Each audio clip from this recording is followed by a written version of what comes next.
I hit the ladybug. Hey, can we go get some work done today? Yeah. Yeah? All right, let's go.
Welcome back, Razor Adventure fans. Today we're going to have a little unboxing and a little bit of winch line replacement. As you guys seen from last, I think it was Daddy-Daughter's trip, we had a little incident with a rock ledge.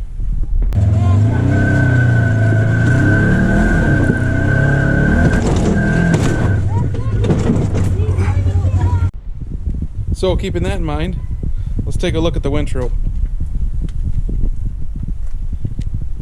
Okay. Now, I know you could probably run this a little bit longer, I guess, but for what they cost, it's not worth it to run something you think could be broken or damaged, because on the side of the mountain, I'd rather have something I can trust than something that's frayed in the front. Obviously, from now on, we're going to take a little bit better care and not go face first into rock ledges, but until then, we'll just keep replacing the winch ropes. And then, we're going to do an unboxing. Got something to do with this guy here. As much as this hook has worked for us, it's time to do something better. So keeping in the tradition of the way we do things around here, I ordered a Warn Epic winch hook, 12,000 pound capacity. With some papers. Here she is. Is it overkill? Yeah. Probably, but the next size down was a 6,000 pound capacity, and my winch is 5,500 pounds. That's too close for me. I'd rather go big or go home. So we'll see how she works. First, we're going to replace the winch line though. So let's grab that out the box. We're going to replace our Warn winch line with a U-Creative synthetic winch rope. The ad said it had 7,000 pound capacity. We're obviously going to try that out, but it looks just like the Warn winch. It's 3/8 cable or winch rope, 50 foot long, same as what we're taking off of there, but it won't have been put into a rock face. Okay, so the first thing we're going to do is take the winch cable off, or keep calling it cable, I guess it's a rope. We're going to take the winch rope off the drum. My assistant is going to go ahead and remove the winch rope from the drum. So Christopher, go ahead. The winch rope? Winch rope. Yep, go ahead and pull it out.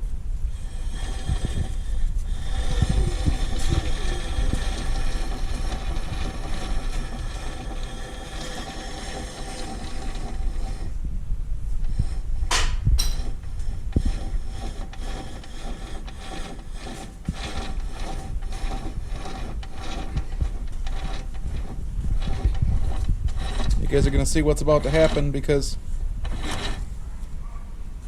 it's happened to us before. Oh, there it is. All right. Well, let's do a quick flashback to what happens when you pull this drum out all the way. Go ahead and ease up just to get the slack out of it. You can, yeah.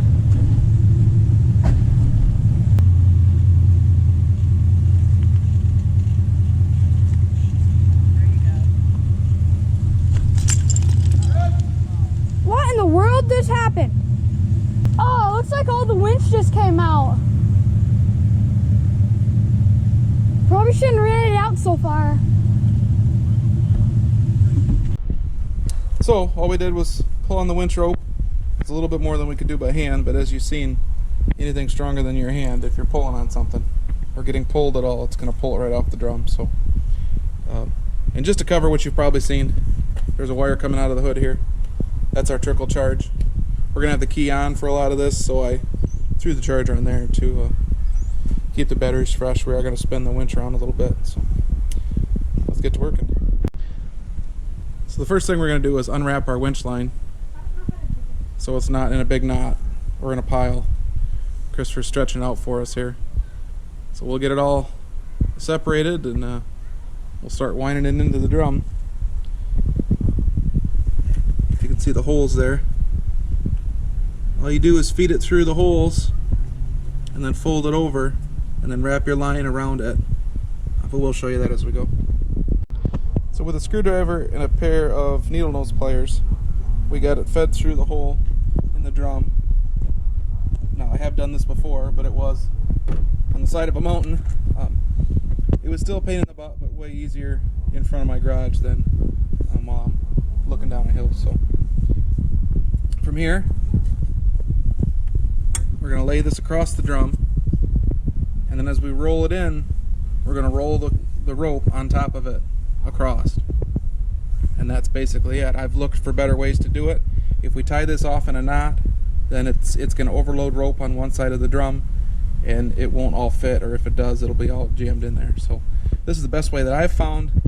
We're going to work on something here at the end to make sure we don't go too crazy and end up pulling out of the drum again. So stand by. So as Christopher's been reeling it in, I've been carefully feeding it over top of the tail here. We're almost all the way covered. This first roll is never going to come off until we're ready to take the winch line off, at least on purpose. So we're going to go ahead and finish up the rest of the roll here. Looks like we're losing our shade here. Alright, so what we did to stop the line is we've got our full wrap here. It's all the way covered. And we put a piece of tape. I've got some colored duct tape that I had, some 3M. So once you see this, you're done. You can't use any more of the rope because you need that whole wrap to hold the tail in. That means you're just gonna unravel this, and this might start pulling out. Now, obviously, you've got a little bit. I'm sure. Well, especially when we took the old rope off, you've seen you can take a lot more than this off. But once we see this, unless it's you need another foot, this is where you're gonna stop, because that's about all we've rolled up on this. Is about, I'd say maybe 3-4 foot, I guess. But this is our stopping point. You can use any color. I would have used black electrical tape if that's all I had. But since I had this white roll, for whatever reason I had it. White is reflectant, though. Well, that's good. White's going to catch your eye. Obviously, when things get full of mud, it'll be a little different. But hopefully, at least when you see the tape come out, you're done. So let's keep going. Okay, so we're not quite halfway done, but we're getting there. Okay, so I finished off to this side, and now we're coming back across on our second wrap, I guess. So yeah, we're not halfway done yet. We're coming back across. This first time through, we're doing it nice and slow. I'm tucking it down where it needs to be. I'm sure this will help us later just to give the rope some kind of memory. I think when we get to here, we'll be able to stack up and you won't be able to see this anymore. So we'll keep going. Okay, so we've got it all wound in. Now we're down to our shroud, or whatever it's called, an anti-crush, or the guard part. Now we're going to throw our hook on.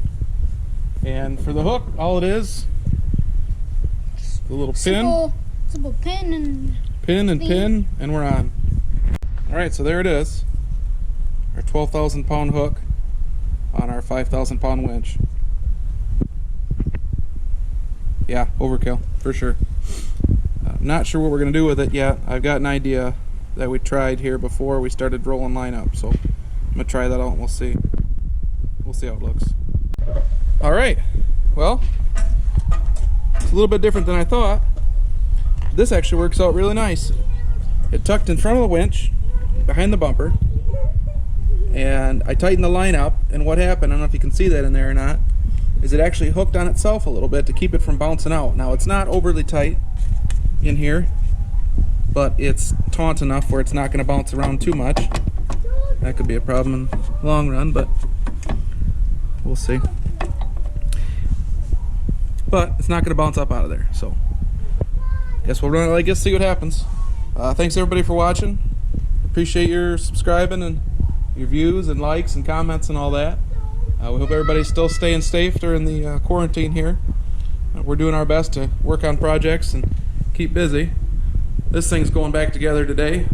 Got the carburetor issues finished up last night, and hopefully she'll be riding up and down the road pretty quick. Give the kids something to do. Living in town, there's not a lot of room, but we'll figure something out. But for sure, we're staying busy. We hope everybody else is too, and stay safe. We'll see you in the next video.